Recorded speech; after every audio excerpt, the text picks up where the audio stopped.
1장 24절에서 31절의 말씀을 같이 봉독하시도록 하겠습니다.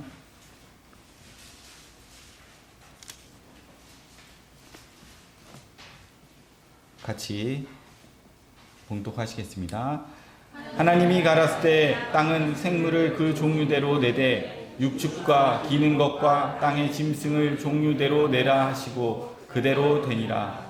하나님이 땅의 짐승을 그 종류대로 육축을 그 종류대로 땅에 기는 모든 것을 그 종류대로 만드시니 하나님의 보시기에 좋았더라. 하나님이 가라스 때 우리의 형상을 따라 우리의 모양대로 우리가 사람을 만들고 그로 바다의 고기와 공중의 새와 육축과 온 땅에 있는 모든 것을 다스리게 하자 하시고 하나님이 자기 형상 곧 하나님의 형상대로 사람을 창조하시되 남자와 여자를 창조하시고 하나님이 그들에게 복을 주시며 그들에게 이르시되 생육하고 번성하여 땅에 충만하라. 땅을 정복하라. 바다의 고기와 공중의 새와 땅에 움직이는 모든 생물을 다스리라 하시니라. 하나님이 가라스 때 내가 온 지면에 씨 맺는 모든 채소와 씨 가진 열매 맺는 모든 나무를 너희에게 주노니 너희 식물이 되리라. 또 땅의 모든 짐승과 공중의 모든 새와 생명이 있어 땅에 기는 모든 것에게는 내가 모든 식물로 주노라 하시니 그대로 되니라. 하나님이 그 지으신 모든 것을 보시니 보시기에 심히 좋았더라. 저녁이 되며 아침이 되니 이는 여섯째 날이니라. 아멘. 같이 기도하시겠습니다. 사랑의 하나님 아버지, 감사를 드립니다. 올 한 해를 시작하면서 또 창세기의 여섯째 날 사역을 주님께서 창조 사역을 같이 나눌 수 있는 시간을 허락하여 주심을 감사드립니다. 아니, 오늘 이 말씀을 들으면서 우리 각자가 사람의 열매를 맺고 있는지 짐승의 열매를 맺고 있는지 돌아보는 시간이 되게 하여 주셔서 우리 믿음에 큰 유익이 되는 시간이 되도록 주님 은혜를 베풀어 주시옵소서. 감사하며 예수님의 이름으로 기도드렸습니다. 아멘.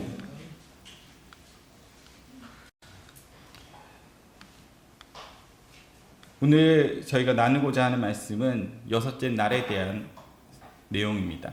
창세기를 시작하여서 벌써 여섯째 날에 대한 이야기까지 이르렀습니다. 첫째 날부터 시작된 창조가 이제 마지막 날에 도달하였습니다. 창조가 7일이지만 일곱째 날은 모든 일을 마치고 안식하는 날이므로 창조의 일은 여섯째 날로 끝이 되는 것입니다. 지금 우리가 살고 있는 이 세상은 여섯째 날로 끝이 나고 이 세상에 속하였으나 이 세상과 다른 일곱째 날로 넘어가게 되는 것입니다. 그러므로 여섯째 날은 죄악으로 물든 이 세상의 마지막 날이 되는 것입니다. 하나님께서 여섯째 날에 무슨 일을 하셨는가요? 땅에 짐승과 사람을 만드셨습니다. 다섯째 날은 바다의 짐승을 만드셨고 여섯째 날은 땅의 짐승을 만드셨습니다. 땅의 짐승과 사람의 정체가 무엇인지 그 영적 의미를 알아보도록 하겠습니다. 앞서 말했듯이 여섯째 날은 죄악된 이 세상의 마지막 날이라고 하였습니다. 성경이 증거하는 끝은 항상 타락으로 나타난다는 것입니다. 타락할 때 하나님이 개입을 하셔서 새로운 세상을 여셨습니다. 종말은 곧 새로운 창조를 몰고 왔습니다.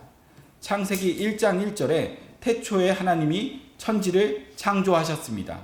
그런데 2절을 보면 땅이 혼돈과 흑암의 기쁨 속에 있습니다.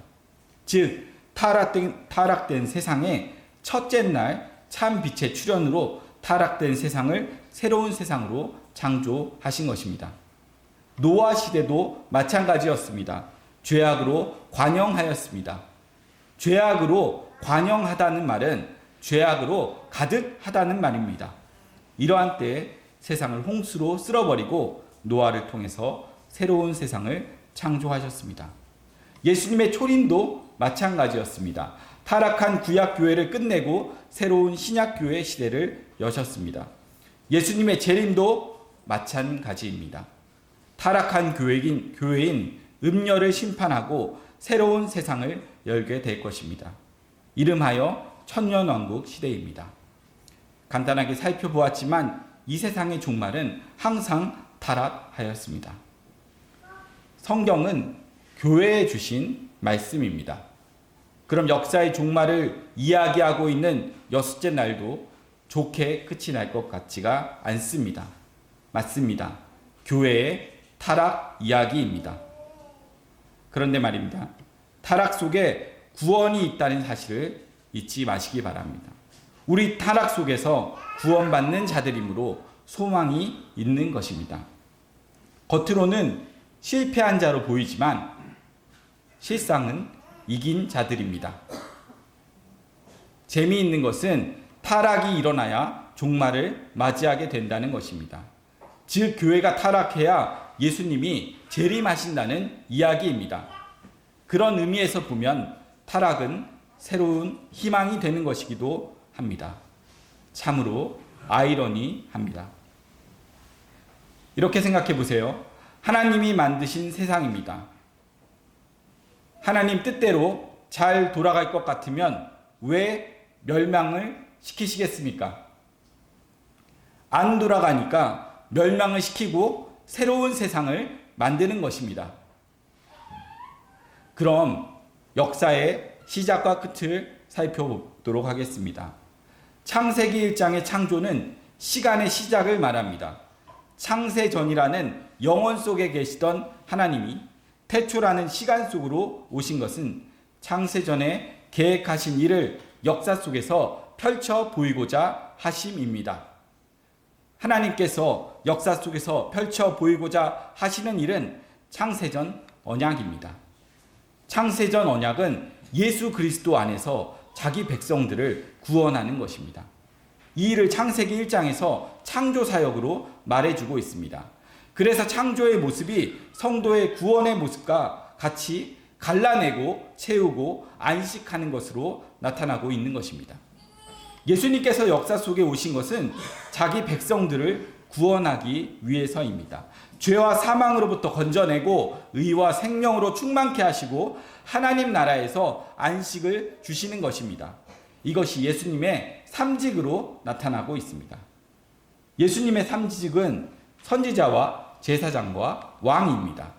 선지자직은 육체로 오셔서 자기 백성들의 죄를 대신하여서 십자가의 죽으심으로 이루셨습니다.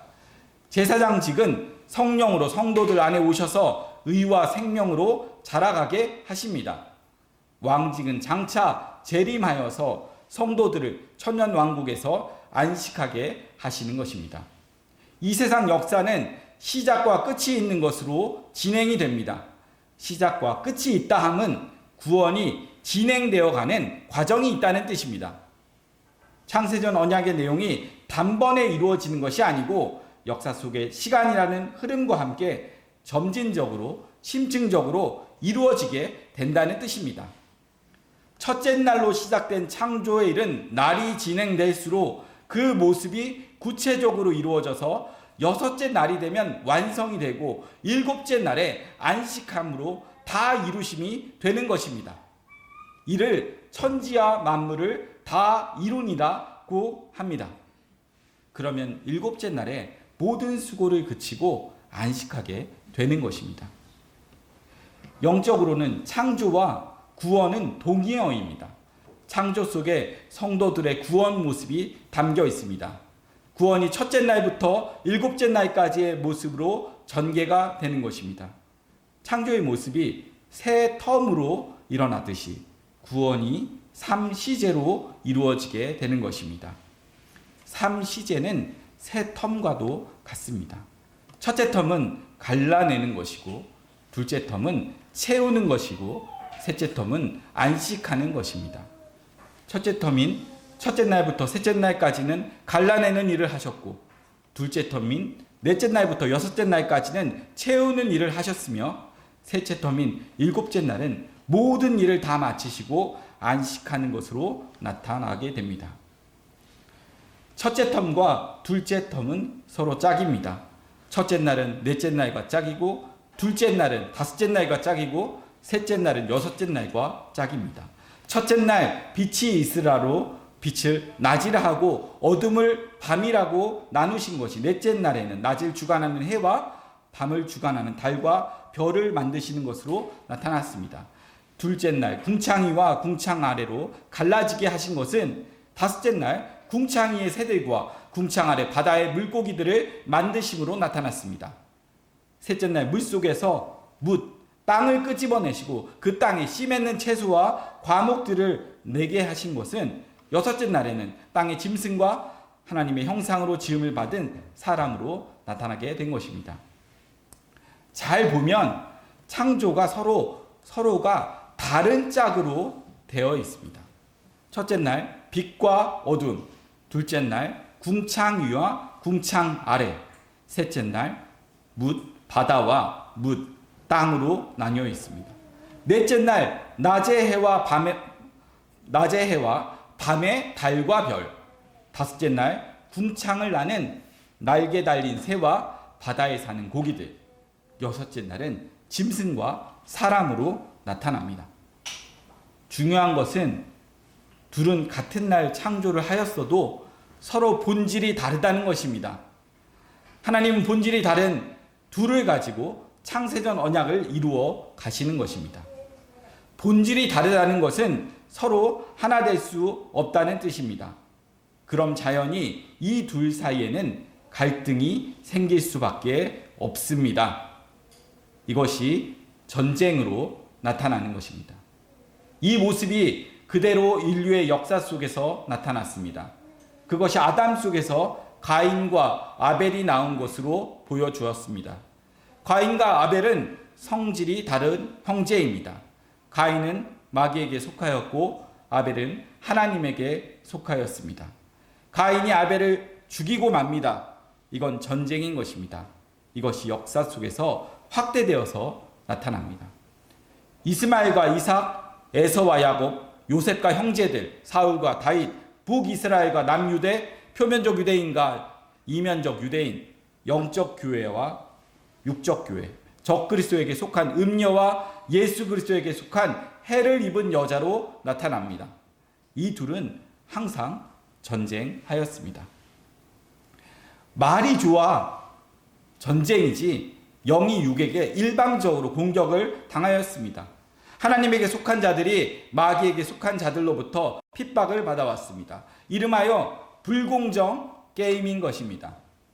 세상 끝날을 향하여 가면 갈수록 불공정 게임은 그를 치닫게 됩니다. 이러한 상태를 죄악이 관영하다고 하고 흑암의 깊은 때라고 하는 것입니다. 불의가 의를 삼키고자 할 때 하나님이 역사에 방문하십니다. 악한 자는 멸하고 선한 자는 구원하시게 됩니다. 여섯째 날로 말하면 짐승이 사람을 해치는 시대입니다. 성경은 하나님을 모르는 자를 짐승이라고 하고 하나님의 백성을 사람이라고 합니다. 마귀에게 속한 자는 짐승이고 예수님에게 속한 자는 사람입니다. 종말은 마귀가 득세하는 때입니다. 마귀가 다 이긴 것 같을 때 예수님이 재림하셔서 짐승을 멸하고 사람을 구원해 내십니다. 예수님이 재림하시면 짐승과 사람이 갈라지는 심판이 일어나게 됩니다. 사람인 하나님의 백성들은 천국으로 데리고 가고 짐승인 마귀의 백성들은 지옥으로 들여보내게 됩니다. 그리하여 불공정한 게임이 지배하는 죄악된 세상 역사는 심판을 당하고 종말을 맞이하게 됩니다. 역사는 성도들의 구원과 함께 시작하고 성도들의 구원과 함께 끝이 나게 되는 것입니다. 그래서 성도들의 구원이 시작과 끝이 있는 시간이라는 역사 속에서 이루어지게 되는 것입니다. 역사 속에서 이루어지는 구원을 세 가지 시제로 구원을 받았다, 구원을 이루라, 구원을 이룰 것이다 라고 말해 주는 것입니다. 시간과 함께 구체적으로 드러나게 되는 것입니다. 점진적으로, 심층적으로 이루어지게 되는 것입니다. 과거 시제로 구원을 받았다라고 하며 현재 시제로 구원을 이루어 가라라고 하며 미래 시제로 구원을 이룰 것이다 라고 합니다. 예수님이 육체로 과거 구원을 이루셨습니다. 이것이 첫째 날부터 셋째 날까지로 나타났습니다. 부활 후 성령으로 우리 안에 오셔서 현재 구원을 이루어 가십니다. 이것은 넷째 날부터 여섯째 날까지로 나타났습니다. 장차 재림하셔서 미래 구원을 완성하실 것입니다. 이것은 일곱째 날로 나타납니다. 구원은 생명의 자람과 같습니다. 씨가 죽는 과정이 있고 싹을 내고 잎을 피워 줄기를 내어 열매를 맺는 과정이 있습니다. 열매가 다 익으면 추수하여서 곡간에 들어가게 됩니다. 구원의 시작이 옛사람의 죽음으로부터 시작됩니다. 이것은 씨가 죽는 것과 같습니다. 씨가 죽는 것은 새로운 생명을 내기 위함입니다. 그러므로 죽은 것이 아니고 새로운 피조물로 태어나는 것입니다. 모든 생명은 처음에는 미미하게 시작합니다. 처음에는 희미하던 것들이 과정을 통하여서 그 모습을 완전히 드러내게 됩니다. 이 모습이 첫째 날부터 여섯째 날까지 점진적으로 나타나는 것으로 말해주고 있는 것입니다. 첫째 날부터 시작된 것이 여섯째 날이 되면 그 모습이 완연하게 드러나게 되는 것입니다. 양과 염소가 새끼 시절에는 함께 목동의 보호로 살아갑니다. 그러다가 자라가면서 점차적으로 그 본성을 드러내게 됩니다. 그런 목동은 서로의 우리에 분리하여서 따로 두게 되는 것입니다. 목자가 양을 칠 때 낮에 풀을 뜯어 먹을 때는 양과 염소를 함께 풀어놓습니다. 그러나 저녁이 되면 양과 염소를 갈라내어서 각자의 우리로 집어넣습니다. 이는 양과 염소를 한 우리에 함께 두면 양이 잠을 자지 못하고 다치기 때문입니다. 그래서 목자는 들에 방목할 때는 함께 두었지만 저녁이 되면 각자의 우리로 분리를 시켜서 쉼을 누리게 하는 것입니다. 양과 염소는 이 세상에 있는 두 종류의 사람을 말합니다. 양은 하나님의 자녀이고 염소는 마귀의 자녀입니다. 하나님은 이 둘을 정한 때까지 함께 자라게 하십니다. 세상의 끝이 다다르게 되면 하나님의 자녀와 마귀의 자녀는 그 본성들을 드러내게 됩니다. 그 모습을 여섯째 날 짐승과 사람으로 말해주고 있는 것입니다. 마태복음 13장을 보면 예수님께서 천국을 7가지로 비유하셨습니다. 씨를 뿌리는 비유로 시작을 하여서 마지막은 그물 속의 고기를 갈라내는 것으로 말씀하셨습니다. 7가지 비유는 이 세상 속에서의 복음이 어떻게 확산이 되고 어떻게 끝이 나는지를 말해주고 있습니다. 마태복음 13장의 7가지 비유를 살펴보도록 하겠습니다. 첫째 비유는 씨 뿌리는 비유입니다. 마태복음 13장 3절에서 8절을 같이 찾아서 같이 읽어보도록 하겠습니다. 같이 찾아보시겠습니다. 다시 각자 찾으셨으면 같이 읽도록 하겠습니다. 예수께서 비유로 여러 가지를 저에게 말씀하여 가라사대 때 씨를 뿌리는 자가 뿌리러 나가세 뿌리세 더러는 길가에 떨어짐에 새들이 와서 먹어버렸고 더러는 흙이 얇은 돌밭에 떨어짐에 흙이 깊지 아니하므로 고목삭이 나오나 해가 돋은 후에 타져서 뿌리가 없으므로 말랐고 더러는 가시떨기 위에 떨어짐에 가시가 자라서 기운을 막았고 더러는 좋은 땅에 떨어짐에 혹 100배, 혹 60배, 혹 30배의 결실을 하였느니라. 귀 있는 자는 들으라 하시니라. 아멘. 이것은 예수님께서 이 세상에 오신 후에 온 세상에 복음이 전해지는 것을 말해주고 있습니다. 복음이 전해지다 보면 이 사람 저 사람 다 받아들이지만 그렇다고 다 결실을 맺는 것은 아니라고 합니다. 복음은 온 세상에 뿌려지지만 그 결실은 오직 좋은 땅만이 합니다. 좋은 땅이란 농부가 관리하는 땅을 말합니다. 이는 창세전에 어린 양의 생명책에 농명된 자들을 말합니다. 이들만이 끝까지 결실하게 됩니다. 누가 참이고 누가 거짓인지는 각양의 시험과 환난을 통과해 보아야 합니다. 천부께서 심지 않은 자들은 처음에는 예수를 따르는 척 하다가도 여러 가지 시험을 만나게 되면 믿음을 저버리게 되는 것입니다. 예수를 믿고 따르는 것은 인간의 의지나 각오로 되는 것이 아닙니다. 예수는 하나님께서 믿어지게 해 주어야지만 믿을 수가 있는 것입니다.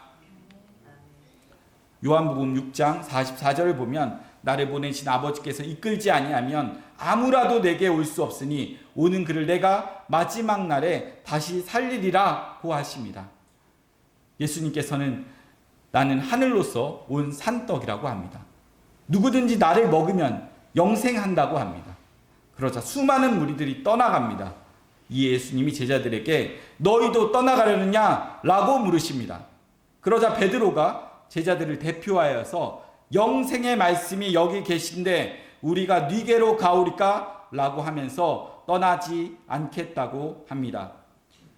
예수님께서는 아무나 내게 올 수 없고 오직 아버지께서 내게 이끌어주는 자들만이 오게 된다고 하셨습니다. 예수님은 아버지께서 이끌어준 자들만 구원하신다고 합니다. 제자들이 바로 아버지께서 이끌어준 자들입니다. 이들이 바로 좋은 땅인 것입니다. 천부께서 심지 않은 것은 다 뽑히게 됩니다. 천부께서 심 자들이 바로 결실하는 좋은 땅입니다. 천부께서 심지 않은 자들은 처음에는 믿는 척 하다가도 예수 때문에 어려운 일을 당하면 다 떠나갑니다. 이들이 바로 표적의 떡만 먹고 다 떠나간 자들입니다. 둘째 비유는 밭의 곡식과 가라지 비유입니다. 마태복음 13장 24절에서 30절을 같이 찾아보시겠습니다. 같이 읽어보시겠습니다. 예수께서 그들 앞에 또 비유를 베풀어 가라사대 때 천국은 좋은 씨를 제 밭에 뿌린 사람과 같으니 사람들이 잘 때 그 원수가 와서 곡식 가운데 가라지를 덧뿌리고 갔더니 싹이 나고 결실할 때에 가라지도 보이거늘 집주인의 종들이 와서 말하되 주여 밭에 좋은 씨를 심지 아니하였나이까? 그러면 가라지가 어디서 생겼나이까? 주인이 가로되 원수가 이렇게 하였구나. 종들이 말하되 그러면 우리가 가서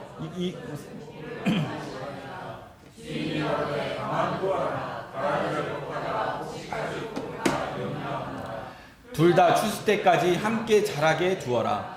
추수 때에 내가 추수꾼들에게 말하기를 가라지는 먼저 거두어 불사르게 단으로 먹고 곡식은 모아 내 곡간에 넣으라 하시나. 아멘. 예수님이 이 세상에 오신 것은 자기 백성들을 죄와 사망으로부터 빼내시고자 하심입니다. 예수님은 십자가로 율법에서 은혜 아래로 옮겨 놓으셨습니다. 이것이 오순절 강림으로 교회가 세워지는 것으로 나타났습니다. 그런데 마귀가 교회 안에 가짜를 심어 놓아서 예수님의 일하심을 방해합니다. 이들이 바로 곡식이 뿌려진 밭에 심겨진 가라지들입니다. 어느 시대이고 교회 안에는 항상 곡식과 가라지, 즉 양과 염소가 있었습니다. 하나님은 추수 때까지 함께 두십니다. 이는 염소를 가지고 양들을 훈련시키기 위함입니다. 염소들이 양들을 예수 안으로 몰아넣는 일을 하는 것입니다. 오순절 성령 강림으로 초대교회가 세워집니다. 그러나 금세 분란에 휩싸이고 맙니다. 구제로 인하여 헬라파 유대인과 히브리파 유대인들 간에 분쟁이 일어나고 맙니다. 그래서 7 집사를 세웠습니다. 그러나 그들 중에 사단의 종이 있었습니다. 니골라였습니다. 니골라는 영지주의자였습니다. 교회 안에 인본주의 사상을 심어놓은 자입니다. 요한계시록 2장에 아시아의 7 교회 중에서 버가모 교회를 보면 니골라당의 교훈을 따르는 자들이 있다고 하였습니다. 니골라 사상은 가라지처럼 그 뿌리를 교회 안에 깊숙이 내려서 곡식들을 시험 들게 합니다. 주인은 다 알고 있지만 그럼에도 뽑지 않는 것은 행여 가라지를 뽑다가 곡식이 다칠까 봐입니다. 하나님께서 가라지를 통해서 곡식들을 단련케 하시는 일을 하십니다. 곡식은 비록 가라지로부터 아픔을 당할지라도 농부가 지키기 때문에 뽑히지 않습니다. 농부가 끝까지 지켜냅니다. 셋째와 넷째는 겨자씨와 누룩 비유입니다. 마태복음 13장 31절에서 33절을 같이 찾아보시겠습니다. 같이 읽어보시겠습니다. 또 비유를 베풀어 가랐을 때 천국은 마치 사람이 자기 밭에 갖다 심은 겨자씨 하나에 같으니 이는 모든 씨보다 작은 것이오되 자란 후에는 나무보다 커서 나무가 되매 공중의 새들이 와서 그 가지에 깃들이느니라. 또 비유로 말씀하시되 천국은 마치 여자가 가루 서말 속에 갖다 넣어 전부 부풀게 한 누룩과 같으니라. 예수께서 이 모든 것을 무리에게 비유로 말씀하시고 비유가 아니면 아무것도 말씀하시지 아니하셨으니. 여기까지 지나갔습니다. 이것은 복음이 온 세상으로 어떻게 확산이 되는지를 말해주고 있습니다. 겨자씨는 모든 씨 중에서 가장 작은 씨입니다. 이는 세상 속에서의 복음의 모습을 상징하고 있습니다. 그것이 가루 서말 속에 누룩처럼 미미하지만 결국에는 온 세상에 확산이 된다는 것입니다. 천국 운동은 큰 운동이 아니고 작은 운동입니다. 복음은 화려하게 전해지지 않습니다. 아주 미미하게 퍼져나갑니다. 예수님은 큰 배를 타지 않으셨습니다. 작은 배를 타고 바다를 건너가셨습니다. 비록 풍랑이 일어서 배에 물이 들어오긴 하였지만 침몰하지는 않았습니다. 예수님이 함께 타고 가시기 때문입니다. 복음은 피 흘림으로 전해져 왔습니다. 복음을 받으면 삶 속에 풍랑이 일어서 배에 물도 들어오고 많은 환난도 겪게 되어 있습니다. 그러나 침몰 당하지는 않습니다. 마귀는 그토록 복음을 막고자 하였지만 복음은 끝까지 온 세상으로 전해져 왔습니다. 피 흘림 속에서 말입니다. 예수님의 피 흘리심이 12제자를 낳았고 12제자들의 피 흘림으로 속사도들을 낳았으며 속사도들의 피 흘림으로 가는 곳마다 교회가 세워지게 되었습니다. 우리나라도 대동강변에서 토마스 선교사의 핏부림으로 복음이 전해졌습니다. 복음은 피를 먹고 살아갑니다. 그래서 복음을 받으면 피 흘림의 구조 속으로 말려들게 되는 것입니다. 복음을 받으면 하나님께서 그 사람을 하나님의 미랄로 씨를 뿌리시는 것입니다. 다섯째와 여섯째는 밭에 감추인 보아와 진주장사 비유입니다. 마태복음 13장 44절에서 46절 같이 읽어보시겠습니다. 천국은 마치 밭에 감추인 보아와 같으니 사람이 이를 발견한 후 숨겨두고 기뻐하여 돌아가서 자기의 소유를 다 팔아 그 밭을 샀느니라. 또 천국은 마치 좋은 진주를 구하는 장사와 같으니 극히 값진 진주 하나를 만남에 가서 자기의 소유를 다 팔아 그 진주를 샀느니라. 또 천국은 마치 바다에 치고 여기까지. 그 안에 성령이 임한 성도는 하늘의 소망을 두고 살아가게 됩니다. 그것이 이 세상에서 나그네와 행인으로 살아가는 모습으로 나타납니다. 세상에 미련을 두지 않고 하늘나라를 소망하면서 자신의 삶을 투자하게 되는 것입니다. 복음을 맛본 사람은 복음을 최고의 가치로 두고 살아가게 되어 있습니다. 더 깊은 진리를 알아가고자 합니다. 복음의 가치를 아는 사람은 복음을 위하여 자기 삶을 투자하게 됩니다. 하늘의 것을 얻기 위해서 땅의 것을 버리게 되는 것입니다. 복음이 그 사람을 장악하게 되는 것입니다. 그래서 복음을 받은 성도는 복음의 이끌림을 당하면서 살아가게 되는 것입니다. 겉사람은 후패하지만 속사람은 날로 새로워지는 것입니다. 점점 하늘의 사람으로서 그 정체성을 확연하게 드러내게 되는 것입니다. 맨 마지막 7째 비유는 그물 속에 들어온 고기를 갈라내는 것으로 마감합니다. 마태복음 13장 47에서 50절 말씀입니다. 또 천국은 마치 바다에 치고 각종 물고기를 모으는 그물과 같으니 그물에 가득함에 물가로 끌어내고 앉아서 좋은 것은 그릇에 담고 못된 것은 내어 버리느니라. 세상 끝에도 이러하리라. 천사들이 와서 의인 중에서 악인을 갈라내어 불문불에 던져 넣으리니 그런 이르감이 있으리라. 아멘. 종말이 되면 어부가 바다에 친 그물을 끌어올립니다. 그물 속에 각양의 고기들이 들어 있습니다. 그럼 주인은 고기 속에서 자신이 잡고자 하는 어종만 골라내게 됩니다. 좋은 고기는 그릇에 담고 나쁜 고기는 버려짐을 당하게 되는 것입니다. 중요한 것은 의인 중에서 악인을 갈라낸다고 하는 것입니다. 의인이 있는 곳이 교회입니다. 이는 교회 안에서 일어나는 심판을 말합니다. 예수님은 자기의 타작마당에서 추수를 합니다. 예수님의 타작마당은 교회입니다. 교회 안에 곡식과 가라지가 있습니다. 양과 염소가 있는 것입니다. 종말이 되면 모두가 번성하고 충만하게 됩니다. 하나님의 백성은 하나님의 모습으로 드러나고 마귀의 백성은 마귀적으로 드러나게 되어 있습니다. 각자의 모습을 확연하게 드러내게 되는 것입니다. 요한계시록 22장 11절을 말씀을 보면 불의를 하는 자는 그대로 불의를 하고 더러운 자는 그대로 더럽고 의로운 자는 그대로 의를 행하고 거룩한 자는 그대로 거룩되게 하라고 하십니다. 양은 양의 본성을 드러내고 염소는 염소의 본성을 드러내게 되어 있습니다. 본성이 삶을 살게 하고 삶이 본성을 드러내게 되는 것입니다. 불의가 좋은 사람은 불의를 하고 의가 좋은 사람은 의로 살아가게 됩니다.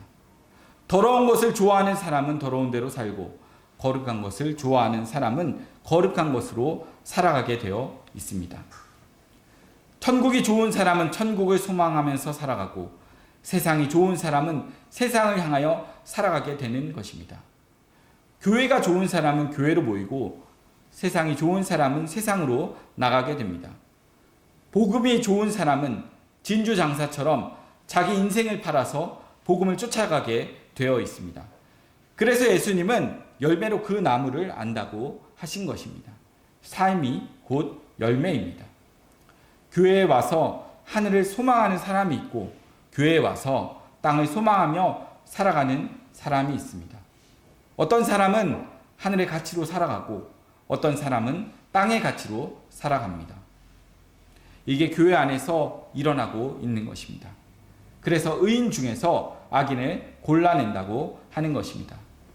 7가지 비유는 창조 7일과 같은 것입니다. 씨 뿌리는 것이 첫째 날이라고 한다면 그물 속에 들어온 고기를 갈라내어 그릇에 담는 것은 7째 날이 되는 것입니다. 하나님 나라를 7가지 비유를 하시면서 맨 마지막을 그물 속의 고기를 갈라내는 것으로 말씀하시는 것은 장차 예수님이 오셔서 갈라낸다는 뜻입니다. 지금은 그물을 온 바다에 치고 고기를 잡는 때입니다. 그 끝이 다다랐습니다. 잠시 후면 그물을 끌어올립니다. 예수님이 재림하면 영원히 갈라지게 됩니다. 그러면 예수님이 재림하시기 직전인 6째 날에는 사단의 자녀와 하나님의 자녀가 각자의 본성을 드러내게 되어 있는 것입니다. 이것을 사람과 짐승으로 말해주고 있는 것입니다. 짐승은 마귀의 자녀이고 사람은 하나님의 자녀입니다. 짐승과 사람은 그 본성 자체가 다릅니다. 살아가는 방식도 다릅니다. 짐승은 땅에 속하였고 사람은 하늘에 속하였습니다. 짐승은 흙의 기운으로 살아가고 사람은 하늘의 기운으로 살아갑니다. 구원이 무엇입니까? 흙의 사람이 하늘의 사람으로 거듭나는 것입니다. 성경은 흙에서 난 자를 짐승이라고 하고 하늘에서 난 사람을 사람이라고 합니다. 그래서 짐승의 혼은 아래로 내려가고 사람의 혼은 위로 올라간다고 하는 것입니다. 종말이 되면 흙에 속한 자와 하늘에 속한 자는 확연하게 구분됩니다. 그 속성들을 드러내게 됩니다. 살아가는 모습이 다름으로 나타나게 되는 것입니다. 땅에 속한 사람은 짐승의 모습으로 드러내고 하늘에 속한 사람은 사람의 모습을 드러내게 되어 있습니다. 짐승은 땅의 것을 쫓아가고 사람은 하늘의 것을 쫓아가게 됩니다. 악인은 악인의 모습을 드러내고 선인은 선인의 모습을 드러내게 되어 있습니다. 하나님 나라는 이 세상에서 창조 7일과 같이 전개됩니다. 하나님 나라가 이 땅에 임할 때는 씨를 땅에 뿌림과 같이 임하였습니다. 씨 가지고서 싹을 내고 잎을 내고 줄기를 내고 열매를 맺어갑니다. 열매가 다 익으면 추수하여서 곳간에 드리게 됩니다. 이것은 예수님의 모습입니다. 하나님은 이 세상이라는 밭에 예수라는 씨를 뿌렸습니다. 예수님이 하늘의 미랄이 되어서 뿌림을 당하였습니다. 예수님의 십자가 죽으심으로 하나님의 나라가 세워지게 되었습니다. 오순절 성령 강림으로 하나님의 농사가 시작된 것입니다. 넉 달 농사가 시작되었습니다. 씨가 싹을 내고 잎을 내고 줄기를 내면서 2000년 동안 열매를 맺어가게 되었습니다. 이제 그 끝이 이르렀습니다. 추수 때가 가까웠습니다. 곡식과 가라지로 갈라지고 알곡과 쭉정이로 갈라지는 때가 되었습니다. 예수님이 재림하시면 갈라짐이 일어납니다. 사람은 사람이 사는 나라로 옮겨지게 되고 짐승은 짐승의 나라로 옮겨지게 됩니다. 이를 예수님은 마태복음 25장에서 양과 염소의 심판으로 비유하셨습니다. 창세로부터 예비된 각자의 나라로 옮겨져서 살아가게 되는 것입니다. 지금이 여섯째 날입니다. 예수님의 재림이 임박한 때입니다. 열매가 다 익어서 각자의 맛을 내는 때입니다. 산 자는 산 자로서의 맛을 내고 죽은 자는 죽은 자의 맛을 내고 있습니다. 산 자는 생명의 향기를 토하고 죽은 자는 사망의 향기를 토하게 됩니다. 하늘에 속한 자는 하나님의 말씀을 양식으로 삼고 살아가고 땅에 속한 자는 떡을 양식으로 삼고 살아가게 되어 있습니다. 창조 7일은 우리의 신앙의 여정과도 같습니다. 신앙은 생명의 자람과 같은 과정을 지나게 되어 있습니다. 사람으로 비유하면 뱃속에 있다가 엄마의 해산의 수고로 바깥 세상으로 나오게 되는 것과 같습니다. 어둠에서 빛으로 나온 것입니다. 이것은 마치 예수님의 피 흘리심으로 죄와 사망에서 의와 거룩으로 나온 것과 같습니다. 뱃속의 아이는 엄마의 피 흘림으로 흑암의 세계에서 빛의 세계로 나온 것입니다. 이것은 어린 양의 피로 홍해를 건너서 출애굽하는 것과도 같은 것입니다. 출애굽을 통해 애굽에서의 인생은 종말을 맞이하게 되는 것입니다. 그리고 광야로 나와서는 새로운 인생이 시작되는 것입니다. 출애굽한 백성은 마치 엄마 뱃속에서 나온 자들과 같습니다. 어린아이는 부모의 도움으로 자라가야 합니다. 홍해를 건너온 것이 첫째 날이라고 한다면 가나안에 들어가는 것은 7째 날이 됩니다. 광야에서 6째 날까지의 과정을 겪게 됩니다. 출애굽과 동시에 광야 40년 동안 엿새가 차기까지 하나님의 백성으로 자라가게 되는 것입니다.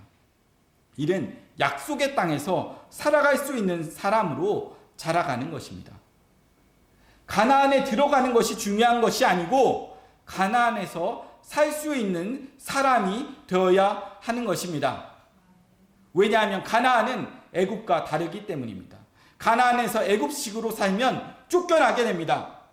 신명기 11장 8절에서 15절 말씀을 보시면 모세는 가나안은 애굽과 다른 땅이라고 합니다. 농사법이 다르다고 합니다. 농사법이 다르다는 것은 살아가는 방식이 다르다는 것입니다. 애굽에서는 너희가 농사를 짓고 살았지만 가나안은 하나님이 농사를 지어준다고 합니다. 애굽은 물이 저축되어 있어서 스스로의 힘으로 농사를 짓고 살았습니다. 그러나 가나안은 산악지대라서 물을 저축하여서 사용할 수가 없습니다. 파종하고 나서는 하나님만 바라보고 살아야 하는 것입니다. 그럼 하나님께서 때를 따라서 이른 비와 늦은 비를 주어서 자라게 해주십니다. 가나안에서 살려면 믿음이 필요합니다. 씨를 뿌리고 난 후에 하나님께서 때를 따라서 비를 주어서 자라게 해준다는 절대적인 믿음이 필요한 것입니다. 가나안에서 자기 실력은 아무런 소용이 없습니다. 이 사실을 광야 40년 동안 배워온 것입니다. 이스라엘은 광야 40년 동안 단 한 번도 농사를 지어본 적이 없습니다. 하나님께서 먹여 주셨습니다. 아침마다 하늘에서 만나를 내려서 먹게 하였습니다.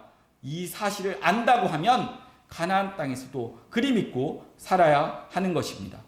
믿으면 평안이고 믿지 않으면 불안입니다. 결국 믿음의 문제인 것입니다. 광야 40년은 믿음을 자라게 하는 과정인 것입니다. 그 과정을 잘 지나온 사람들은 가나안에 들어가서도 생사화복을 하나님께 맡기고 평안하게 살아갈 수가 있습니다. 그러나 믿지 못하면 매일매일 불안하고 두려운 삶을 살아가게 될 것입니다. 이 세상 역사는 광야 40년과 같습니다. 천국에서 살아갈 수 있는 믿음의 사람으로 자라가는 역사입니다. 교회에서 약속의 땅인 천국에서 살아갈 수 있는 사람으로 자라가야 합니다. 하나님의 말씀으로 믿음의 사람으로 자라가야 하는 것입니다. 여섯째 날은 각자의 본성이 드러나게 되어 있습니다. 떡으로 사는 자와 말씀으로 사는 자가 드러납니다. 짐승은 떡으로 살고 사람은 말씀으로 살아갑니다. 양식을 보면 그 사람의 정체성을 알 수가 있습니다. 짐승이 먹을 양식이 있고 사람이 먹을 양식이 있습니다. 어떤 가치로 살아가는지를 보면 그 사람의 정체성을 알 수가 있습니다. 땅에 속한 짐승은 무엇을 먹을까, 무엇을 입을까, 무엇을 마실까를 구하고, 하늘에 속한 사람은 그의 나라와 그의 의를 구하고 살아가게 되어 있는 것입니다. 어디를 지향하는지를 보면 알 수가 있습니다. 짐승은 땅에 소망을 두고 살아가고 사람은 하늘에 소망을 두고 살아가게 됩니다. 어떤 의로 살아가는지를 보면 알 수가 있습니다. 짐승은 인간의 의로 살아가고 사람은 예수 그리스도의 의로 살아갑니다. 어떤 원리로 살아가는지를 보면 알 수가 있습니다. 짐승은 법으로 살아가고 사람은 은혜로 살아갑니다. 법은 죽이는 것이고 은혜는 살리는 것입니다. 마귀에게 속한 자들은 살리는 복음을 가지고도 죽이는 일을 하고, 예수 그리스도께 속한 자는 죽이는 법을 가지고도 살리는 일을 합니다. 법과 은혜는 빵틀과 같습니다. 붕어빵 틀에서는 붕어빵이 나오고 국화빵 틀에서는 국화빵이 나오듯이 법에 속한 사람은 법을 토해내고 은혜에 속한 사람은 은혜를 토해냅니다. 예수님은 이를 열매로 나무를 안다고 하셨습니다. 정죄와 심판의 열매를 맺는 사람은 법이라는 나무이고 용서와 긍휼의 열매를 맺는 사람은 은혜의 나무입니다. 법이라는 나무이기 때문에 정죄와 비판과 사망의 냄새를 토해내게 되고, 은혜라는 나무이기 때문에 용서와 긍휼과 사랑이라는 생명의 냄새를 풍기게 되는 것입니다. 어떤 사람은 살리는 복음을 가지고도 정죄하고 죽이는 일을 하고, 어떤 사람은 죽이는 율법을 가지고도 살리는 일을 합니다. 예수에게 속한 산 자들은 살리는 일을 하고 마귀에게 속한 죽은 자들은 죽이는 일을 하게 되는 것입니다. 각각의 사람들이 각자의 냄새들을 풍기게 됩니다. 어떤 사람들은 생명의 냄새를 풍기면서 살아가고 어떤 사람들은 사망의 냄새를 풍기면서 살아갑니다. 그럼 여섯째 날에 하나님의 형상으로 창조된 사람에 대해 알아보도록 하겠습니다. 구원이 무엇입니까? 구원이 무엇입니까? 죄인이 예수 안에서 하나님의 아들이 되는 것입니다. 이를 양자라고 합니다. 양자이지만 하나님의 나라를 유업으로 받을 아들입니다. 아들은 아버지의 형상을 가진 자입니다. 구원이 바로 하나님의 형상으로 살아나고 하나님의 형상으로 자라가는 것입니다. 이 일이 하나님의 형상으로 오신 예수 그리스도에 의하여 하나님의 형상을 회복하여서 하나님의 아들들이 되는 것입니다.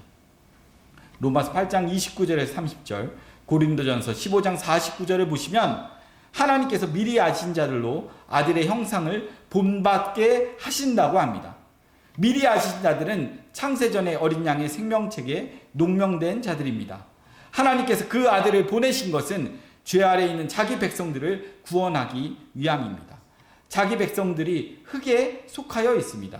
그래서 하늘에 계시던 하나님의 아들이 이 세상에 오셔서 흙에 속한 자기 백성들을 하나님의 형상으로 구원하는 일을 하시는 것입니다.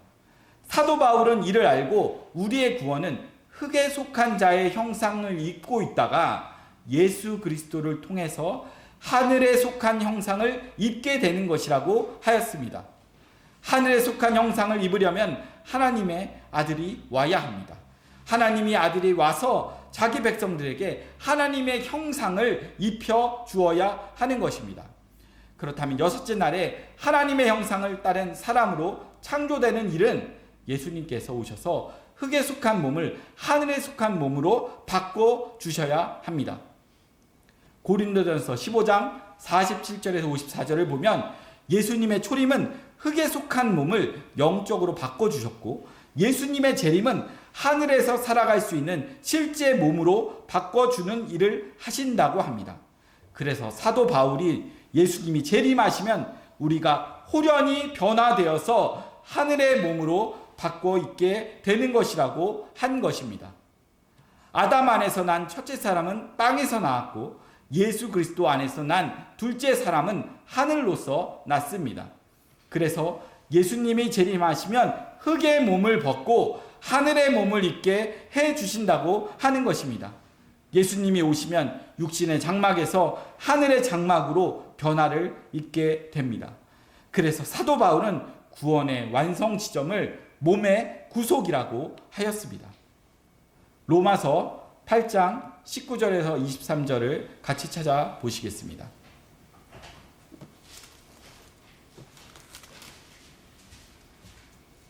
찾으셨으면 같이 읽어보시겠습니다. 피조물에 고대하는 바는 하나님의 아들들이 나타나는 것이니, 피조물이 허무한데 굴복하는 것은 자기 뜻이 아니요 오직 굴복해 하시는 이로 말미암음이라. 그 반하는 것은 하나님의 자녀들의 영광의 자유에 이르는 것입니다. 피조물들이 다 이제까지 함께 탄식하며 함께 고통하는 것은 우리가 아나니, 이뿐 아니라 또한 우리 곧 성령의 처음 익은 열매를 받은 우리까지도 속으로 탄식하여 양자될 것 곧 우리 몸의 구속을 기다리느니라. 아멘. 피조물이 고대하는 것이 뭐라고 합니까? 하나님의 아들들이 나타나는 것입니다. 하나님의 아들들이 언제 나타납니까? 하나님의 아들이 와야 나타나는 것입니다. 하나님의 아들이 있고 하나님의 아들들이 있습니다. 하나님의 아들은 하나이고 하나님의 아들들은 수없이 많습니다. 하나님의 아들은 예수 그리스도이고 하나님의 아들들은 예수 그리스도를 통하여 구원을 받는 모든 성도들입니다. 왜 피조물이 하나님의 아들들이 나타나는 것을 고대할까요? 이는 아담이 범죄함으로써 이 땅이 함께 저주를 받았기 때문입니다. 피조물이 인간의 타락으로 저주에 갇히게 된 것입니다. 그래서 피조물이 하나님의 아들들이 나타나기를 소망하는 것입니다. 하나님의 아들들이 나타나려면 참 하나님의 아들인 예수님이 오셔야 합니다. 참 아들이 와야 양자들이 생겨나기 때문입니다. 예수님의 재림을 우리보다 피조물들이 더 간절하게 기다리고 있는 것입니다. 그래서 만물이 예수님이 빨리 오시기를 바라며 몸살을 앓고 있는 것입니다. 처처의 천재지변이 일어나는 것은 지구가 시위하는 것입니다. 예수님에게 빨리 오라고 소리치고 있는 것입니다. 왜냐하면 예수님이 와야 자기 백성들을 죄의 형벌에서 끝이 나고 땅은 아담의 범죄로 인하여 받은 하나님의 저주로부터 자유케 되기 때문입니다. 레위기를 보면 이스라엘 백성들이 가나안 땅에서 하나님의 뜻대로 살아가지 않으면 땅이 그들을 토해낸다고 합니다. 하나님의 뜻은 6년 동안 농사를 짓고 7년째 되는 해에는 땅에 안식을 주는 것입니다. 이것이 안식년 제도입니다. 그런데 이스라엘은 탐욕으로 7년째도 농사를 지었습니다. 그러자 땅이 더는 못 견디겠다고 하면서 토해냈습니다. 이것이 70년 동안 바벨론에서 포로 생활하는 것으로 나타났습니다. 이스라엘이 70년 동안 이방에서 포로 생활할 때 땅은 그동안 누리지 못한 안식을 누리게 되었던 것입니다. 이 세상도 인간들이 범죄하여서 고통을 당하고 있는 것입니다. 그래서 피조물들이 하나님께 탄식하고 있는 것입니다. 언제 저주가 풀리느냐 하면 하나님의 아들들이 나타나면 풀립니다. 예수님이 재림하시면 땅도 안식하게 되는 것입니다. 그곳이 새 하늘과 새 땅인 천년 왕국인 것입니다. 예수님이 재림하시는 날이 역사의 마지막 날이 됩니다. 이를 엿새라고 합니다. 그래서 예수님이 엿새가 차기까지 일을 하셨다고 말해주고 있습니다. 예수님이 재림하시면 창조의 6일이 끝나고 7째 날로 넘어가서 천년 왕국에서 안식하게 되는 것입니다. 땅이 아담의 범죄로 저주를 받았습니다. 아담의 범죄로 땅은 저주가 시작되었으니 아담의 형기가 끝이 나면 저주가 풀리게 되는 것입니다. 이것을 땅이 알고 있습니다. 그래서 예수님이 재림하기 직전에는 온 세상이 아우성을 친다고 하는 것입니다. 이것을 징조라고 합니다. 예수님이 초림으로 오셨을 때 귀신들이 난리를 칩니다. 왜 그런가요? 이제 자기들이 이 세상을 지배하는 때가 끝이 나가기 때문입니다. 그래서 귀신들이 왜 때가 아직 남았는데 왜 왔냐고 난리를 치는 것입니다. 그때가 언제인가 하면 예수님의 재림 때입니다. 예수님의 초림 때는 영적으로 일어났지만 재림 때는 실제적으로 유황불 못으로 들어가게 되는 것입니다. 예수님의 초림 때는 귀신들이 아직 때가 남았으니까 돼지의 몸에라도 들어가게 해달라고 했던 것입니다. 그러자 예수님이 그러라고 하십니다. 하지만 예수님이 재림하시면 그것도 끝이 납니다. 영원한 불못에 들어가게 되는 것입니다. 귀신들은 이 세상이 영원히 지속되기를 바랍니다. 왜냐하면 아담이 범죄하자 하나님이 뱀을 아담과 함께 이 땅으로 쫓아내셨기 때문입니다. 마귀는 이 땅의 주인으로 다스리고 있는 것입니다. 그래서 마귀를 이 세상 신이라고 하는 것입니다. 세상 사람들에게는 마귀는 하나님입니다. 세상 사람들은 마귀를 신으로 섬기고 있는 것입니다. 마귀는 이것을 영원히 누리고 싶어 합니다. 그러자면 이 땅이 영원해야 합니다. 그런데 하나님은 이 땅을 때가 되면 철거되도록 만드셨습니다. 그래서 세상은 점점 망가져가고 있는 것입니다. 그러자 마귀가 이 세상을 살기 좋은 곳으로 만들어서 인간들이 이 세상을 떠나지 못하게 하려는 작전을 펴고 있는 것입니다. 그것이 인간들에게 지혜를 주어서 이 세상을 살기 좋은 곳으로 만들고자 하는 것입니다. 과학으로 인간이 늙어가는 것을 막고 무병장수할 수 있도록 만들어가고 있는 것입니다. 지금은 하나님처럼 생명을 창조하는 일도 하고 있는 것입니다. 마귀는 이 땅을 천국으로 만들고자 합니다. 이 땅이 천국이 되어야 인간들이 땅을 떠나지 않기 때문입니다. 인간들이 땅에 있어야 마귀가 신으로 대접을 받게 되기 때문입니다. 그래서 마귀는 인간들의 소원을 들어주는 식으로 일을 하는 것입니다. 이 땅을 짐승의 나라로 만들고자 하는 것입니다. 적 그리스도는 세상 사람들에게는 환영을 받는 메시아입니다. 하지만 예수 그리스도는 세상 사람들에게 배척당합니다. 예수님은 이 땅에서 자기 백성들을 하늘로 빼내고자 오셨습니다. 그래서 성도들은 이 땅에서 나그네와 행인처럼 살아가게 되는 것입니다. 예수님께서 세상 것을 주지 않고 하늘의 것을 주시기 때문입니다. 흙에서 난 몸은 세상 것으로 살게 되어 있습니다. 그런데 예수님은 세상 것을 주시지 않습니다. 그러니 육신이라는 겉사람은 후패해져 가는 것입니다. 그러나 그것이 하늘의 사람으로서 구원의 길인 것입니다. 육신이 끝나는 날이 곧 몸의 구속이 이루어지는 날입니다. 예수님이 재림하시면 몸이 구원을 받게 되는 것입니다. 예수님은 우리의 몸을 구원하셨습니다. 왜냐하면 장차 천국에서 몸으로 살아가야 하기 때문입니다. 그래서 예수님이 재림하시면 하늘의 몸으로 바꿔 주시는 것입니다. 그 증거로 우리 몸에 성령을 보증으로 주신 것입니다. 성령이 육신의 소욕을 죽이고 성령의 소욕으로 살아가게 하십니다. 이를 그리스도의 형상으로 자라간다고 합니다. 예배소 4장 13절에 19절을 보시면 성령은 지금도 몸을 구원하는 일을 하신다고 합니다. 어떻게 구원하는가 하면 세상에 대한 정과 욕심을 십자가에 못 박는 일을 하십니다. 그래서 몸으로 하나님께 산 제사를 드리라고 하는 것입니다. 몸으로 예수를 믿어야 합니다. 그래서 신앙생활이라고 하는 것입니다. 삶이 없는 신앙은 가짜입니다. 신앙생활이란 삶입니다. 예수의 생명으로 살아가는 것입니다. 그래서 구원을 그 아들의 형상으로 자랑하는 것이라고 하는 것입니다. 골로새서 3장 1절에서 10절을 보시면 너희는 하늘의 사람이라고 하십니다. 그러니 땅의 것을 생각하지 말고 하늘의 것을 찾으라고 하십니다. 너희는 새 사람이라고 합니다. 그러니 우리를 창조하신 예수 그리스도의 형상을 쫓아서 새롭게 하심을 받으라고 합니다. 아들의 형상을 입고 새 사람으로 살아가는 것은 육신의 소욕을 죽이고 성령의 소욕으로 살아가는 것입니다. 성령의 열매를 맺는 삶으로 살아가게 되는 것입니다. 지금은 영적으로 새 사람을 입었지만 예수님이 재림하시면 실제적인 새 사람의 몸을 입게 됩니다. 영적으로 새 사람이 된 사람들은 실제적인 새 사람의 몸을 입고자 고대하는 것입니다. 그래서 그 안에 예수 그리스도의 생명을 가진 성도들은 이 땅에서 하늘의 것을 소망하면서 살아가게 되는 것입니다. 마귀는 속이는 자입니다. 스스로 속게 만듭니다. 그리하여 말씀을 아는 것이 마치 신앙의 본질인 양 삶을 결여시켜 버리는 것입니다. 이를 영지주의라고 합니다. 삶이 없는 신앙은 가짜입니다. 예를 들어서 새 아파트를 당첨받고 기다리는 사람들은 현재 사는 집에 투자하지 않습니다. 모든 것을 절제하면서 살아갑니다. 왜냐하면 지금 사는 집은 사라질 것이고 잠시 후에 떠나야 하기 때문입니다. 그러니 불편하면 불편한 대로 살아가게 되는 것입니다. 장차 들어갈 새 아파트에 필요한 물건들을 사고자 모든 것을 아끼고 살아가게 되는 것입니다.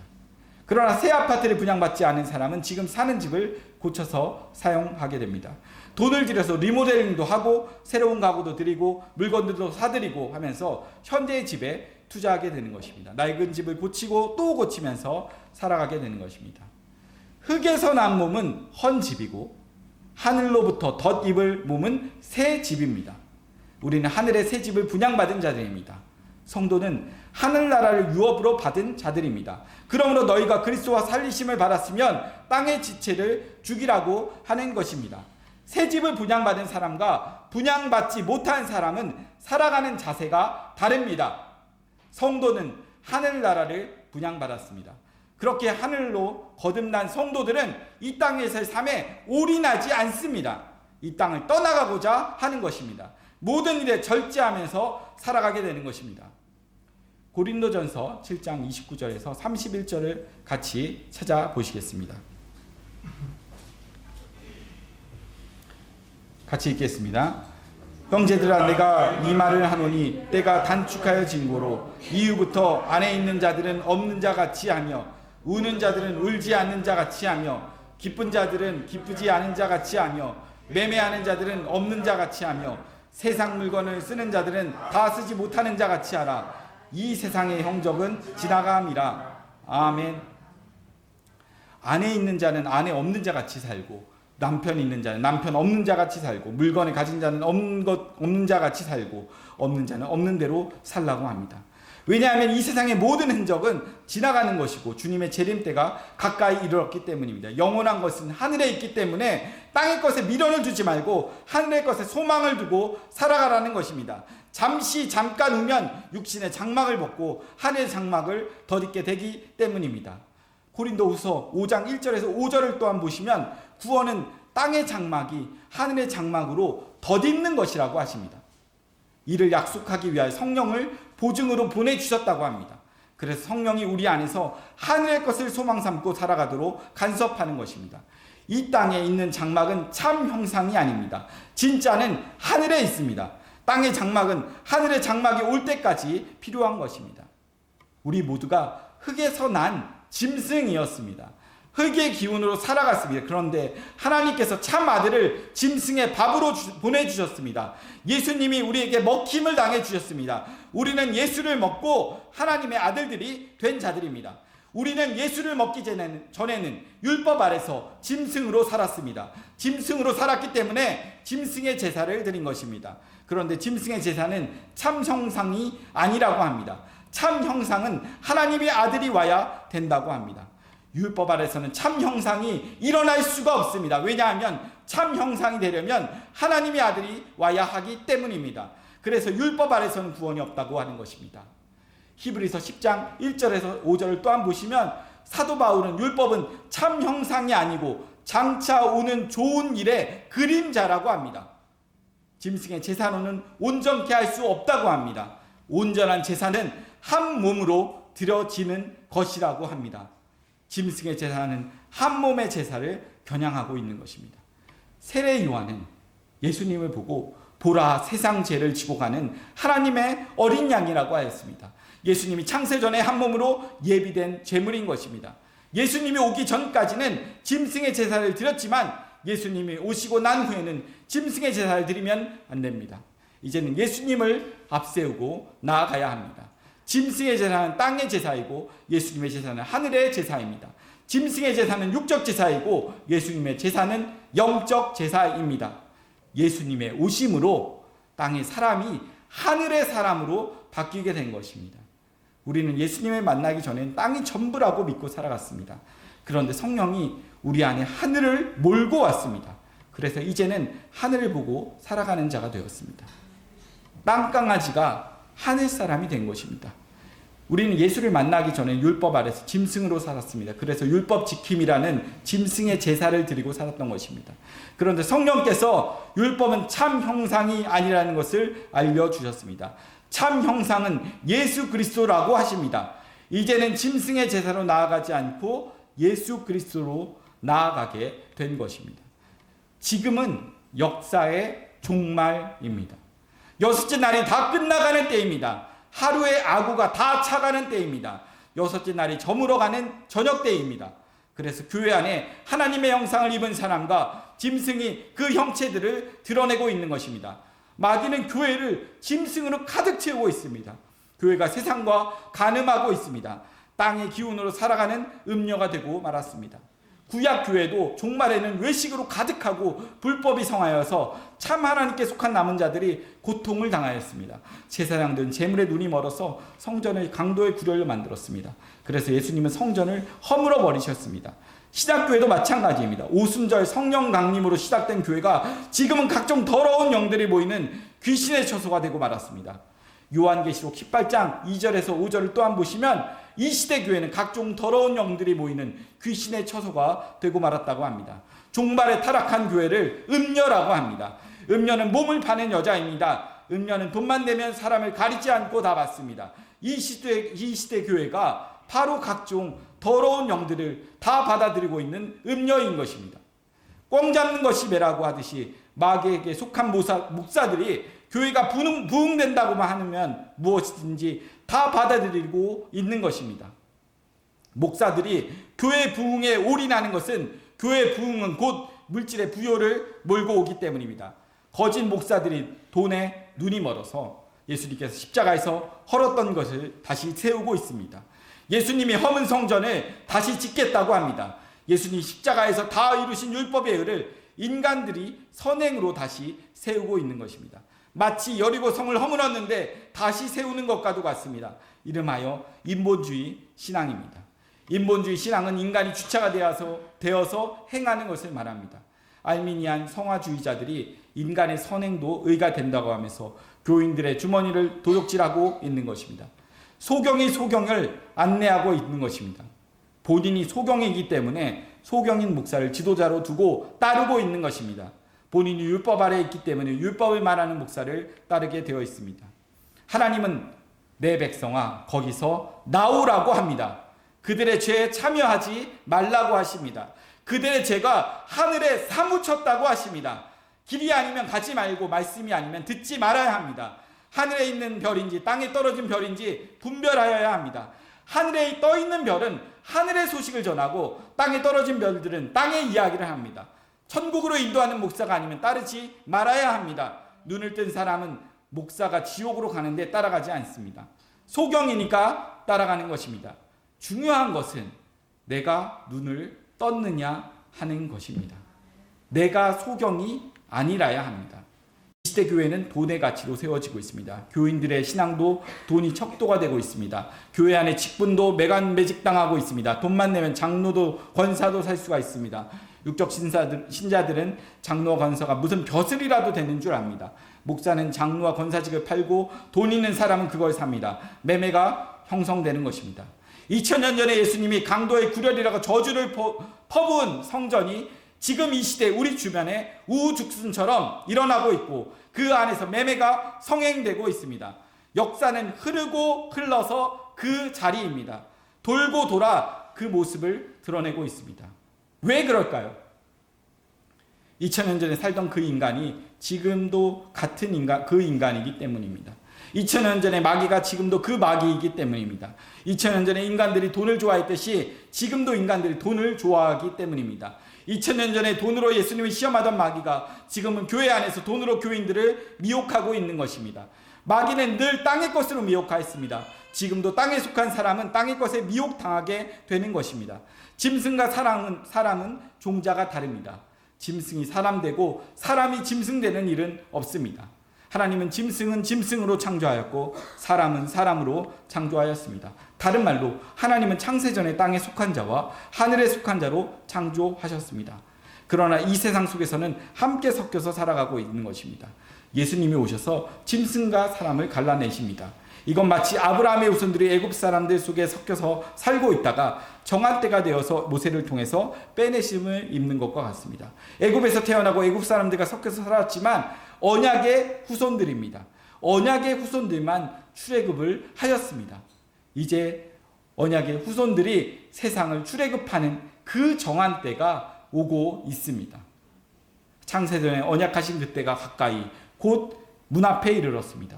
2000년 전에 승천하신 예수님께서 너희가 본대로 내가 다시 오신다고 하신 그때가 가까이 이르렀습니다.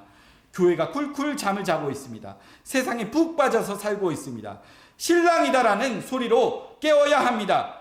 추수하는 종들에게 나팔을 주어서 불게 해야 합니다. 이름하여 추수의 복음입니다. 예수님의 재림 소식인 것입니다. 하나님은 이른 비와 늦은 비로 농사를 짓습니다. 이른 비는 씨를 뿌릴 때 내리는 부드러운 비입니다. 늦은 비는 추수할 때 열매가 다 익어서 맛을 내게 할 때 뿌려지는 강한 비입니다. 이른 비를 통해서 농사를 짓고 늦은 비를 통해서 추수하십니다.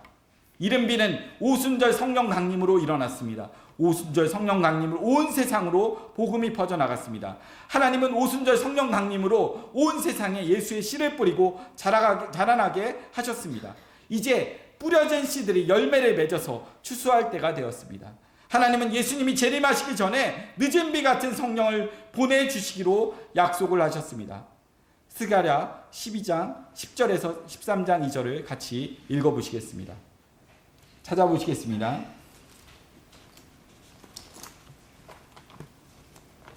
마지막 성경 구절입니다. 같이 찾아보시겠습니다. 네. 예루살렘 거민에게 은총과 강구하는 심령을 부어주리니 그들이 그 찌른 바 그를 바라보고 그를 위하여 애통하기를 독자를 위하여 애통하듯 하며 그를 위하여 통곡하기를 장자를 위하여 통곡하듯 하리로다. 그날에 예루살렘에 큰 애통이 있으리니 무기또 골짜기 하다드림몬에 있던 애통과 같을 것이라. 온 땅 각 족속이 따로 애통하되 다윗의 족속이 따로 하고 그 아내들이 따로 하며 나단의 족속이 따로 하고 그 아내들이 따로 하며 레위의 족속이 따로 하고 그 아내들이 따로 하며 시므이의 족속이 따로 하며 모든 남은 족속도 각기 따로 하고 그 아내들이 따로 하리라. 그 다음에 그날에 있는 셈이 다윗의 족속과 예루살렘 거민을 위하여 열리리라.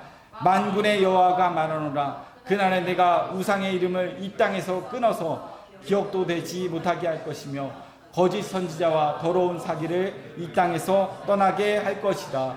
아멘. 예수님이 재림하시기 전에 늦은 비 성령을 부어주십니다. 이름하여 은총과 강구의 영입니다. 하나님의 은총이 임하면 자신들이 엄청난 잘못을 하고 있다는 것을 깨닫게 됩니다. 그럼 독자를 잃은 것과 같은 큰 아픔들이 일어나게 되는 것입니다. 늦은 비가 부어지면 내가 예수를 죽였구나 하고 알게 됩니다. 하늘의 것을 소망 삼고 살아야 할 자가 땅의 것을 소망 삼고 살았다는 것이 엄청난 수치임을 알게 됩니다. 그래서 하나님께 애통하면서 회개하게 되는 것입니다. 마침 오순절 성령 강림이 일어났을 때 베드로와 요한이 천하 각국으로부터 올라온 경건한 유대인들에게 너희가 예수를 죽였다고 하자 가슴을 치면서 어찌할꼬 하는 큰 애통이 일어난 것처럼 종말해도 두 증인들이 교회 안에서 십자가 복음을 전하면 큰 애통이 일어나게 될 것입니다. 예수님은 종말의 징조를 말씀하실 때 그 첫째가 많은 사람들이 그리스도의 이름으로 와서 많은 사람들을 미혹한다고 하였습니다. 이들이 여섯째 날에 창조된 짐승들인 것입니다. 예수님이 재림하시기 전에 바다에서 올라온 짐승인 적그리스도와 땅에서 올라온 짐승인 거짓 선지자들이 먼저 일어납니다. 적그리스도와 거짓 선지자들이 일어나면 땅에 속한 자들은 그를 따르게 됩니다. 적그리스도는 이 땅에 천국을 주겠다고 합니다. 그럼 땅에 속한 자들은 그를 메시아로 믿고 따르게 되는 것입니다. 이때 하나님은 하나님의 형상으로 지음을 받은 사람들을 추수하는 종들로 일으키십니다. 이들이 두 증인들입니다. 하나님은 두 증인들에게 모세와 엘리야의 능력과 심령을 주십니다. 이들은 교회에 들어가서 외칩니다. 강력한 말씀으로 땅에 거하는 자들에게 회개를 촉구합니다. 그리고 두 증인들은 적 그리스도는 가짜라고 알려줍니다. 그럼 두 가지 반응들이 나타납니다. 마치 초림 때 베드로와 요한의 외침에 반응한 사람들처럼 어찌할꼬 회개하는 부류와 분개하여서 이빨을 뿌드득 가는 부류로 두 가지 반응이 일어나게 되는 것입니다. 회개하는 자들은 하나님의 형상으로 지음을 받는 사람들이고, 분노하여서 화를 내는 자들은 적그리스도에게 속한 짐승들입니다. 복음이 전해지는 곳에는 반드시 두 가지 반응들이 나타나게 되어 있습니다. 이는 복음이 참과 거짓을 갈라내는 능력이 있기 때문입니다. 하나님의 시간표는 하루가 1000년 같고 1000년이 하루 같다고 하였습니다. 창조 6일은 역사 6000년과 같은 것입니다. 지금은 6000년에 속한 기간입니다. 예수님이 재림하시면 7인 7일 안식일이 됩니다. 천년왕국이 이루어지게 되는 것입니다. 지금은 영적으로 보면 6째 날입니다. 그것도 해가 저물어 가는 끝물입니다. 그러므로 각자의 모습이 확연하게 드러나고 있는 것입니다. 짐승과 사람이 드러나고 있습니다. 짐승들은 바다에서 올라온 짐승인 적그리스도를 따르게 됩니다. 이것이 이 시대 타락한 교회들이 예수 외에도 구원이 있다고 하면서 종교 통합을 외치는 WCC 운동을 추종하고 있는 것으로 나타나고 있는 것입니다. 요한계시록 17장 3절에서 6절을 보시면 큰 음녀가 있고 땅에 음녀들이 있다고 합니다. 큰 음녀는 적그리스도를 배출한 본부이고, 땅의 음녀들은 적그리스도를 따르는 온 세상에 흩어져 있는 타락한 교회들을 말합니다. 큰 음녀는 하나님을 배독해 하는 주체적인 집단을 말합니다. 이 시대에 나타나는 현상으로 보면 로마 카톨릭으로 볼 수가 있습니다. 여기에 동조하는 종교단체가 세계교회협의회라는 이름으로 활동하고 있는 WCC입니다. WCC는 교회를 허물기 위한 단체입니다. 이들의 강령은 세상의 모든 종교를 하나로 통합하는 것입니다. 그 바탕에 교회를 배독해 하는 것입니다. 그런데 이 사상이 지금 쓰나미처럼 온 세상을 뒤덮고 있습니다. 여기에 동참하는 자들이 바로 땅의 음녀들입니다. 땅의 음녀들은 배도하는 세력인 WCC 운동을 하는 교회들입니다. 이 시대 한국교회 교단들은 대부분 WCC에 가입하고 있습니다. 아이러니하게도 교인들은 WCC는 이단이라고 하여 반대하는데 목사들은 앞장서고 있습니다. 참으로 이상한 일이 아닐 수가 없습니다. 교인들은 보수 신앙을 가지고 있는데 목사들이 배도하는 신앙을 가지고 있는 것입니다. 한국교회가 목사들은 배도하는데 감사하게도 교인들은 참 믿음을 지키고자 싸우고 있는 것입니다. 이 시대 깨어있는 성도들은 마치 아하방 시절에 거짓 선지자들이 다 바알을 따를 때 바알에게 무릎을 꿇지 않고 믿음을 지켜 숨겨둔 7,000명의 남은 자들처럼 신앙을 지키고 있는 것입니다. 목사는 예수 이외에도 구원의 길이 있다고 하는데 성도들은 오직 예수 외에 구원의 길이 없다고 하고 있는 것입니다.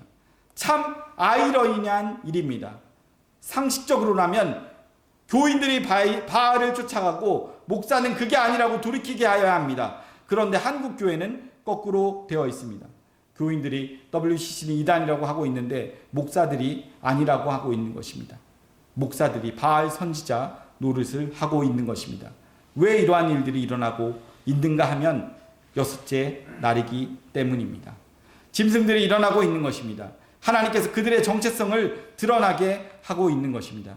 그동안은 양의 탈을 쓰고 광명의 천사로 위장을 하면서 교인들 피를 빨아먹고 있었는데 예수님이 재림하실 때가 가까우니까 하나님께서 자기 백성들에게 속지 말라고 그들은 하나님의 종이 아니고 사단의 종이라는 것을 명확히 드러내고 있는 것입니다.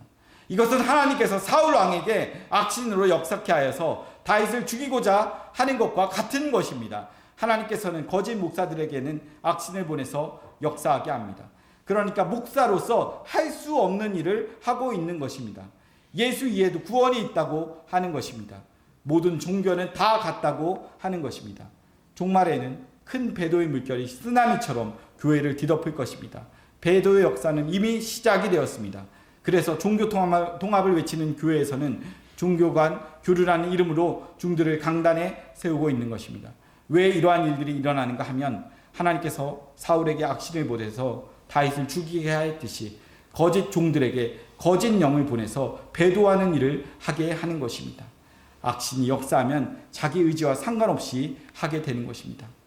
거짓 영이 역사를 하기 때문에 교인들이 싫어하는 WCC를 옳다고 외치는 거짓 목사 노릇을 하고 있는 것입니다.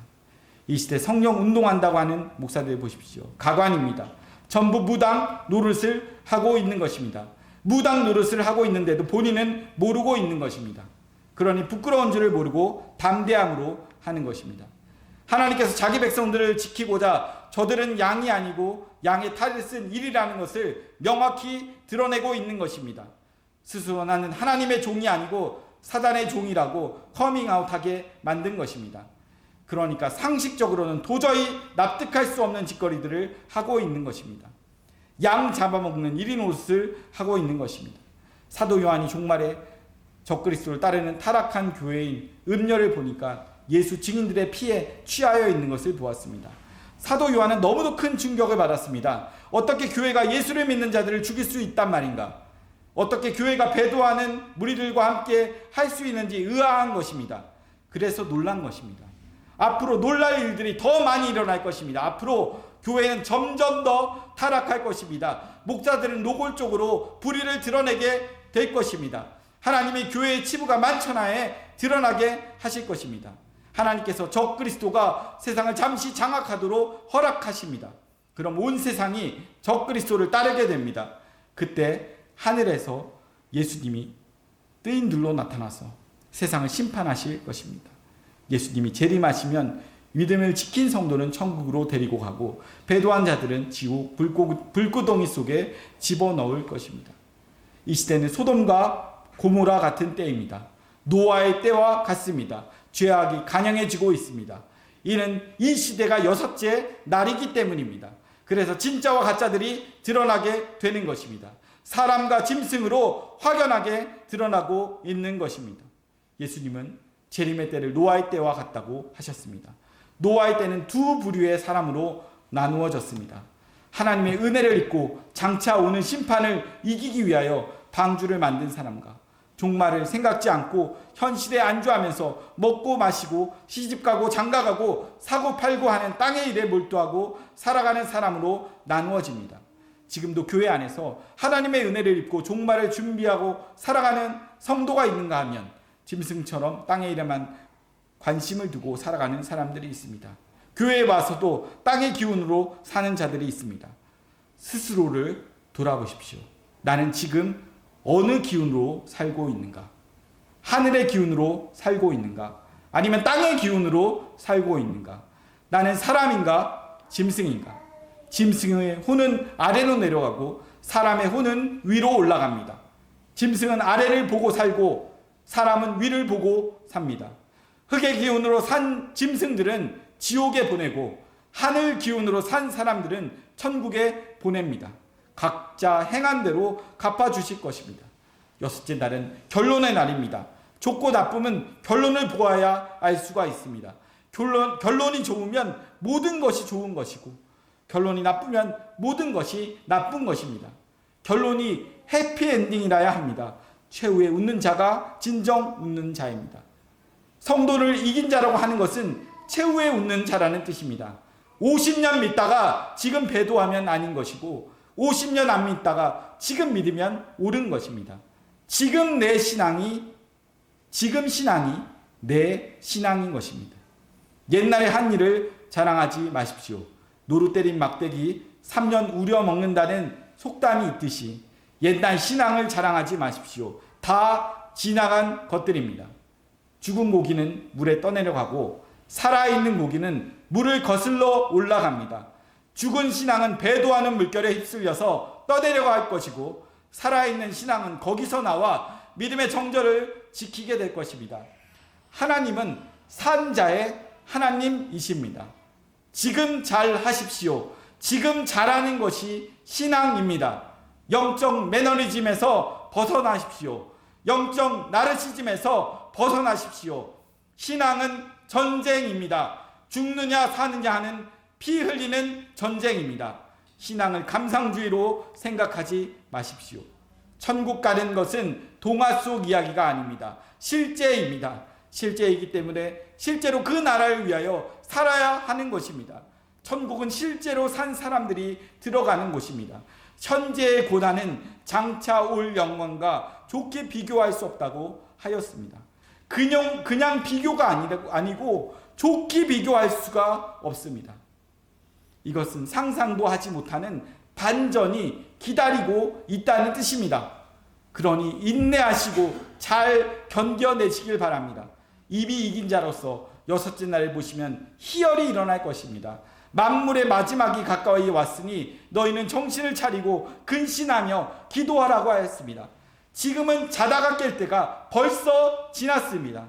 신랑을 맞이할 준비를 해야 할 때입니다. 엿새가 차가고 있습니다. 예수님이 곧 오십니다. 정신을 차리십시오. 일어나 머리를 들다 너희 구속이 가까이 왔느니라. 같이 기도하시겠습니다. 사랑의 하나님 아버지, 우리에게 이러한 은혜를 베풀어 주심을 감사합니다. 자다가 깰 때가 벌써 지났는데 이제야 그 음성이 들립니다. 여섯째 날이 끝나가고 있다는 것을 저희로 알게 하심을 감사합니다. 마지막이 벌써 다가왔음을 우리가 깨닫게 하셔서 영적인 나르시즘과 매너리즘에서 벗어나는 시간이 되게 하여 주시고, 오늘 이 말씀을 들은 모든 성도들의 심령 속에 뜨거운 횃불이 일어나서 다시금 삶을 돌아보고 자신의 신앙자리를 점검해보고 예배를 드릴 때 진심으로 드릴 수 있는 우리 모두가 될 수 있도록 은혜를 베풀어 주시옵소서. 감사하며 예수님의 이름으로 기도드렸습니다. 아멘.